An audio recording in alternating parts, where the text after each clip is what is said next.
Good morning. How nice to be here again. Good to see you all. And hello, Zoomers. Welcome to the service this morning.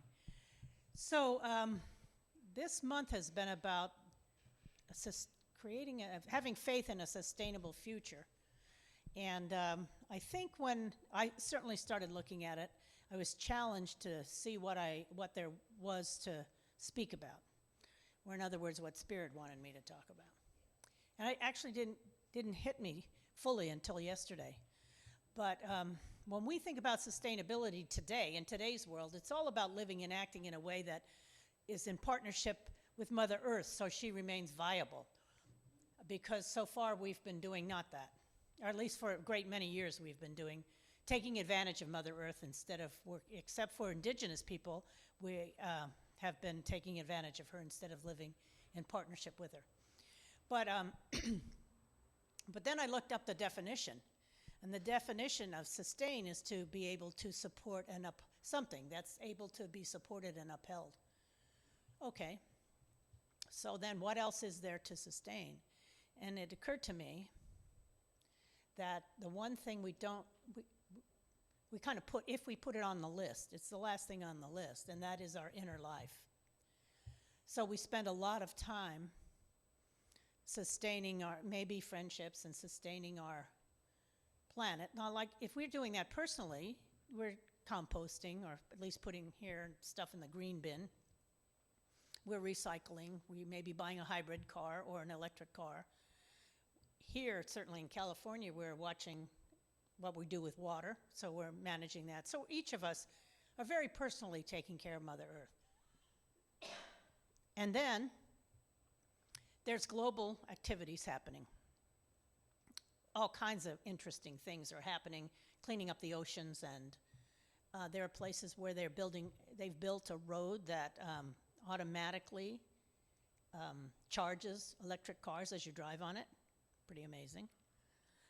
There are all kinds of things that are happening. So there's a lot going on in creating our sustainability with Mother Earth, but not as much sustaining the wonder and the beauty and the connection in our inner life. And that can be spoken about in lots of ways. But one way I want to speak about it is that we develop and pay attention to our intuition. Because our intuition is Spirit speaking to us. It's that simple. It's not some airy-fairy thing. It's not some weird thing. No, it is a way that Spirit communicates directly with us. So when we pay attention to our intuition, we are allowing ourselves to be guided by Spirit. Another way of putting that is living from the inside out, which is a whole other way of living life, because mostly we live from the outside in. We pay attention to the circumstances in life. If we have goals, we're all about making those goals happen, and those goals, for the most part, are things like a better job, a new car, a new house, maybe having children, maybe getting married, getting the relationship of our dreams, but it's all external. And the external is really only a reflection of our internal. So our inner life, meaning our connection with Spirit. So you've heard this, and I'm sure have read this, that all of this external life that we live with is an illusion, and it's simply an outpicturing of our inner life. So therefore, it would behoove us to develop and maintain and open up our inner life. So if you're going to pay attention to your intuition, you can tell when Spirit's talking to you. In my case, it goes from a little bit of joy to a full-bodied experience. So when I buy things, I only buy them if I'm like, oh, yes. So when there's a clear yes, that's Spirit talking to you. If it's not, if it's like, oh, well, that'll be okay, or that could work, that's you're in your head then, trying to go through decisions, pros and cons. In fact, I just did it. My daughter wanted to buy me a ring for my birthday, so I had to go find one. And actually what I do is I go online and I put them all in the bag, all in the cart, the ones that I like. And then I take out the ones I don't in the end, which is a cool way because they're all there and then I can decide. So I had a couple in the cart, and then this other one showed up and I'm like, oh, that's it. So sure enough, I put it in the cart, went back and deleted the other two and bought the one. So that's a simple one. But then, many of you know this, but years ago, I had this full-bodied push from Spirit to move to Texas from here. I mean, is that insane or what? But I did. So I brought it up to Paul, who didn't want to go, but he got off it. And in December and in April, we moved back in 2007. And I went, really, because I had been introduced to the Center for Spiritual Living in Dallas, doing some professional work there in the city, and I spent those 4 years working and contributing and participating in that center, and it totally altered my life. So it really was a spiritual endeavor. It wasn't, I mean, I didn't say that to everybody, but that's really what it was. But I listened to my intuition. That was the point. Altered my life considerably, and ta-da, here I am today. But we all have different versions of that, where we hear Spirit in our lives, and if we do and we pay attention, life unfolds quite differently. So if we pay attention to Spirit in the big and little things, like if we give to give, not to get back, and if we use it for everything, we are developing the muscle, the connection to Spirit. So like in the last talk, I used this metaphor about us being a hose, and Spirit is running through us. And that hose, the nice part about that hose is it expands. So you can be more and more and more and more expressive of Spirit. And the more you work on your inner life, the more you are able to do that. So it takes some work to develop your inner life. And I would, probably the easiest way of speaking about it is to become a student of yourself. Because I think we're each unaware of how magnificent we are. Our minds, excuse this coughing, our minds tend to tell us all the negative stuff, which we've learned over time. It was pointed out to us probably sometime when we were younger, and then built upon over the years. And that is not Spirit talking to you. That's your mind, which has learned this erroneous stuff, chatting at you and convincing you that that's the case. But you are magnificent because we're each an expression of Spirit, so you can only be that. Anything else is a lie. So we can expand that hose, or we can crimp it. And how we crimp it is we're paying attention to those thoughts, and we're believing that. Or we're complaining, or we're gossiping, or we're excluding somebody, or we're giving to get, or we're not opening our heart. All of that does not disconnect us from Spirit. It only crimps the hose. So Spirit is always there. We're always an expression of Spirit at every single moment. And it's either a big blast of Spirit, like a bright light, or a tiny little candle. So, but you don't know that unless you're being a student of yourself. So there are things, clearly, that we can each do. You all do them. I mean, coming here is one. Another is reading books. I find when I read different kinds of books, spiritual books, even though I've heard certain things before, I hear it again in a new way, and it impacts my life in a different way. So some distinctions become very real to me, and that weren't a minute ago. So reading has its huge impact for me. Being in nature allows you to be present in the moment, or it helps you think through things. So nature is a great, I didn't understand that for many years. Just did not get why people would spend all this time out in nature. And then I did. I spent time in nature, and I got the power of it. I got the, whoa, this is very different for days at a time. Not simply a walk, although that helps. Being immersed, like taking a forest bath. You know, being immersed in nature gives you the opportunity to be present or to kind of think your way through some issues, or to develop your own inner life, to have developed your awareness, to be a student of yourself, to learn something else about yourself, something else about how you think and how you might judge and how you can let things go, or what you could forgive or why you're not forgiving. All of that is a major inquiry into yourself. And I have found it to be the most worthwhile work one can do. Why?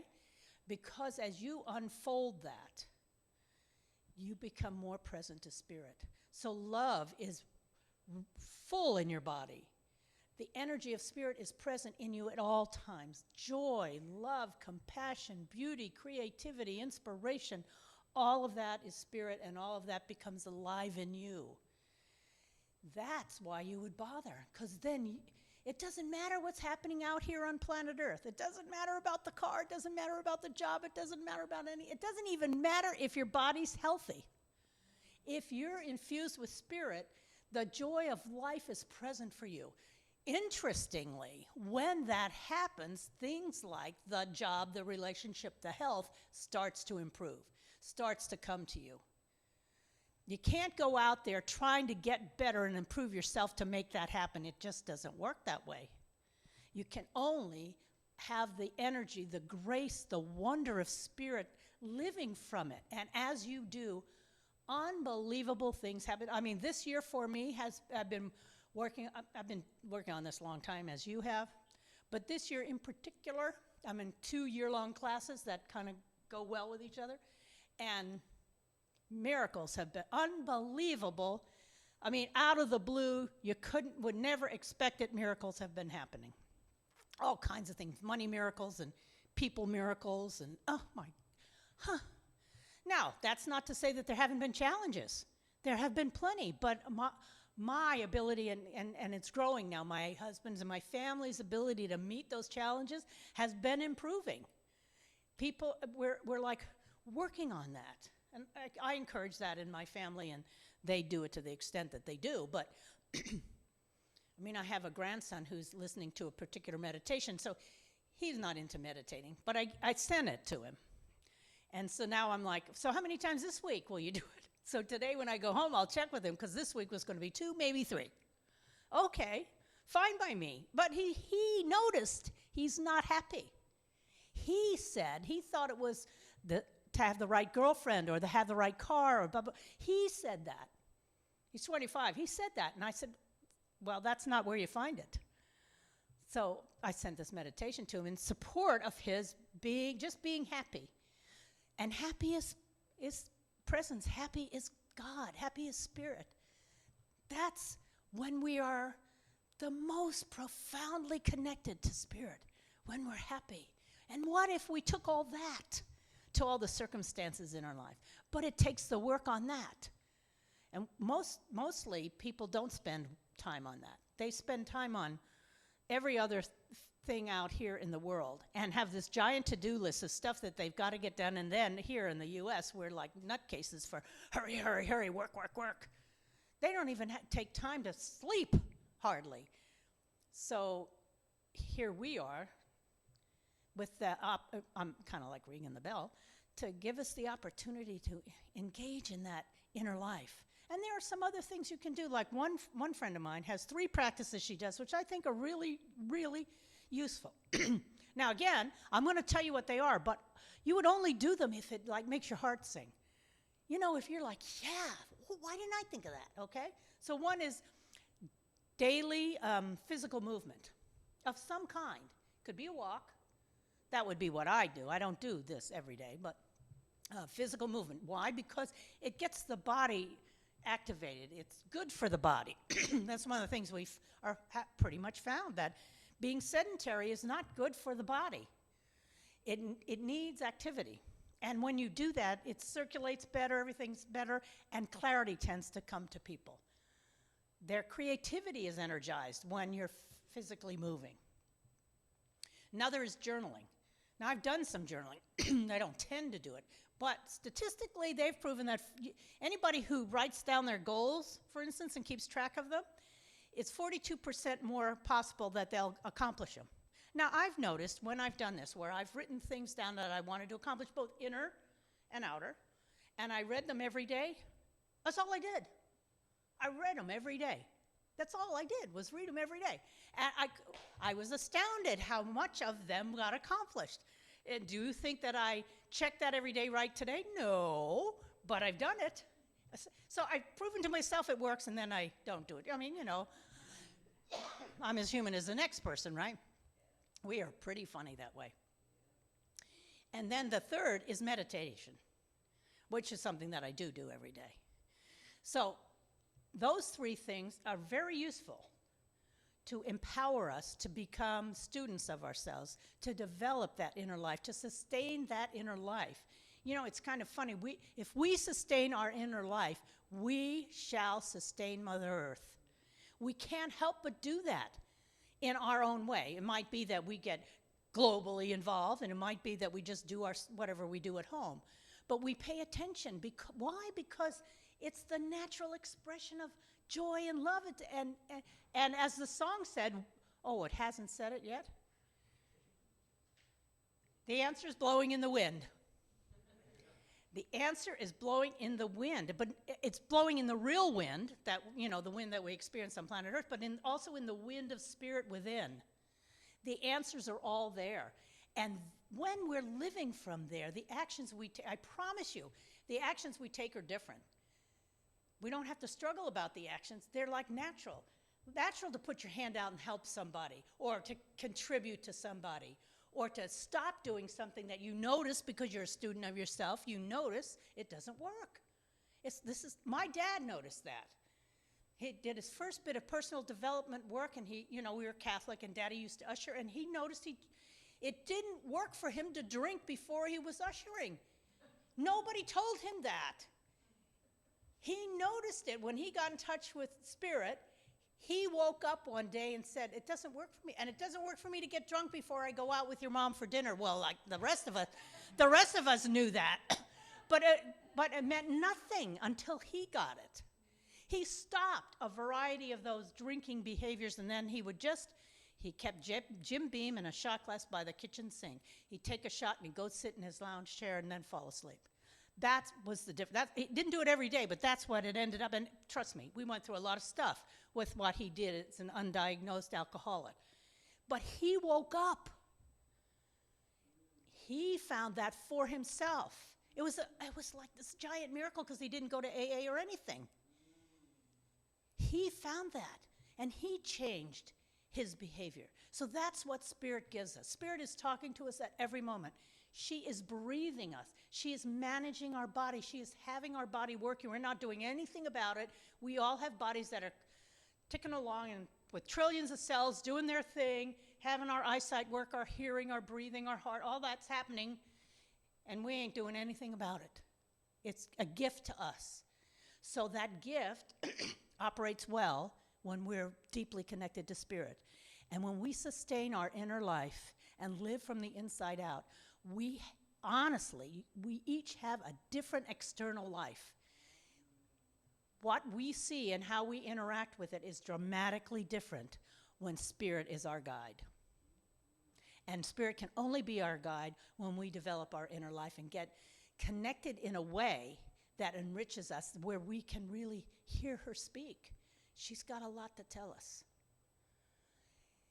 And we have this precious gift called a body that can sense all that, can get elated when you find the right dress to buy. Simple thing, the right car or the right house or the right person in your life. Oh, you feel it. You feel it. But you can't feel it unless you develop the skill to hear. And how you do that is the work with your inner life. So I invite you to do that. Get engaged with you. There's no better person to engage with than you. You've got all the answers. It's blowing in the wind. That Spirit is through you. So you are your very best friend. Get to know you in a way that is sublime, that lights you up, that allows you to realize, yeah, you know what? Spirit put me here on purpose. I have a difference that I can make. Now, the truth is, you're making a difference at every moment with every person. Question is it, let's call it a negative difference, or is it a positive difference? And if you develop your inner life, you're making a positive difference with everything.